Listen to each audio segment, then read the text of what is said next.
I was 9 years old when I first got exposed to corn. 9. I didn't go looking for it, it just kind of found me.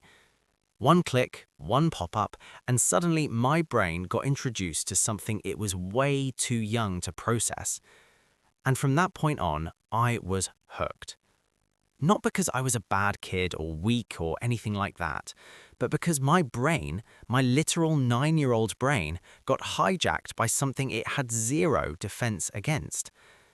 Fast forward to my late teens, early 20s, and I'm sitting here realizing that corn has stolen years from me. It killed my motivation. It made real relationships feel weird and uncomfortable. I'd sit down to work on something important, and my brain would just wander. I'd promise myself I'd stop, and then 2 days later, I'm back in the cycle. The shame, the guilt, that why can't I just stop? It was exhausting. And here's the thing, if you're watching this, there's a good chance you know exactly what I'm talking about. So this video isn't me judging you. This is me telling you what I wish someone had told me years ago.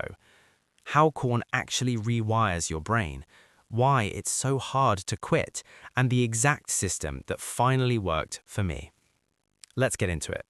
The reality, why this isn't just a habit.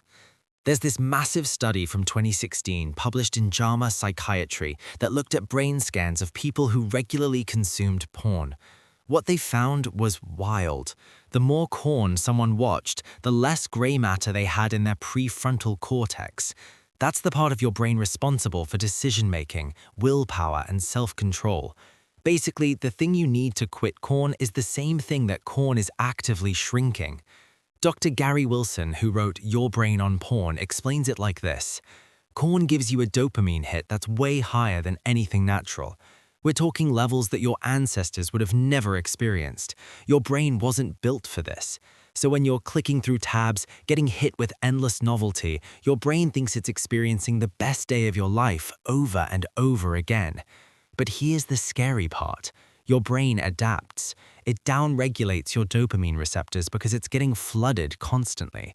A study in biological psychology from 2014 showed that frequent corn users had the same dopamine receptor issues as drug addicts, same mechanisms, same brain changes. So now, normal stuff, hanging out with friends, working on a project, even just chilling feels boring. Nothing hits like it used to. For me, this showed up as just not caring about things I used to love. I'd start projects and abandon them. I'd flake on plans. I was numb, and I didn't even realize corn was the reason why. Alright, so after years of trying and failing, here's what finally broke the cycle for me. 3 parts.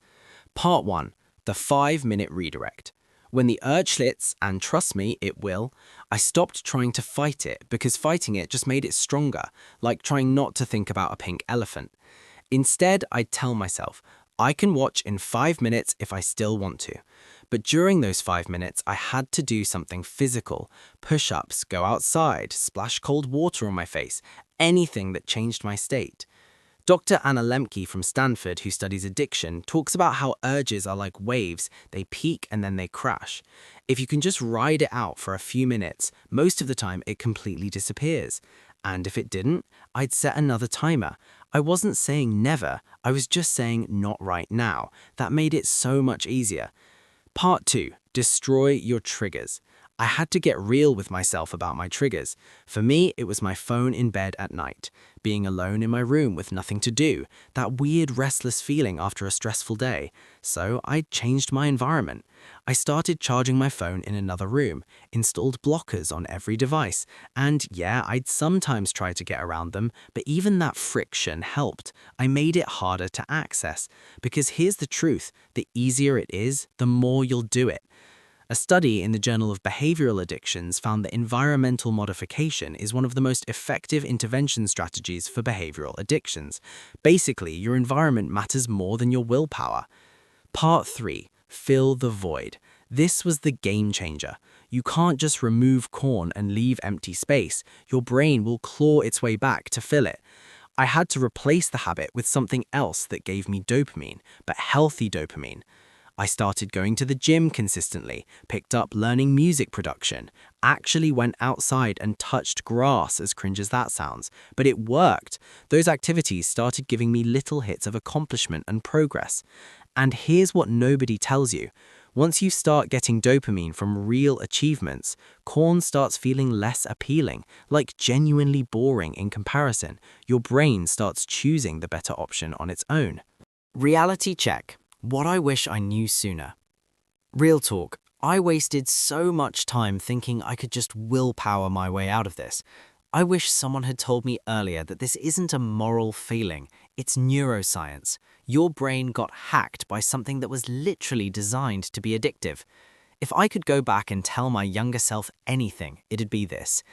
Every day you stay stuck in this cycle, you're losing time you can't get back. For me, it was years of brain fog, low confidence, and feeling disconnected from real life. I missed out on relationships because intimacy felt weird.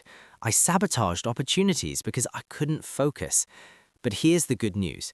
Your brain is plastic. It can rewire. Research from the European Journal of Neuroscience shows that neuroplasticity, your brain's ability to form new connections, means you can literally undo this damage. Most people start feeling significantly better around the 2-week mark. By 30 to 90 days, it's like you're a different person. You have energy again. Motivation comes back. You feel like yourself. I'm not perfect. I've had relapses, but I've gone from daily use to maybe once every few months, and honestly, my life has completely changed. My focus is sharper, my relationships are deeper. I actually feel things again. So, here's what I want you to do. If you're ready to actually try this, go to the comments right now and type day 1. That's it. 2 words. That's your line in the sand, your public commitment. And I'm telling you, writing it down makes it real. Then tonight, install a blocker. Move your phone out of your bedroom. Identify your biggest trigger and change it. And the next time the urge hits, use the 5-minute rule. You've got this. I know you do. Because if I could do it after being stuck for over a decade, you absolutely can too. Now go reclaim your life.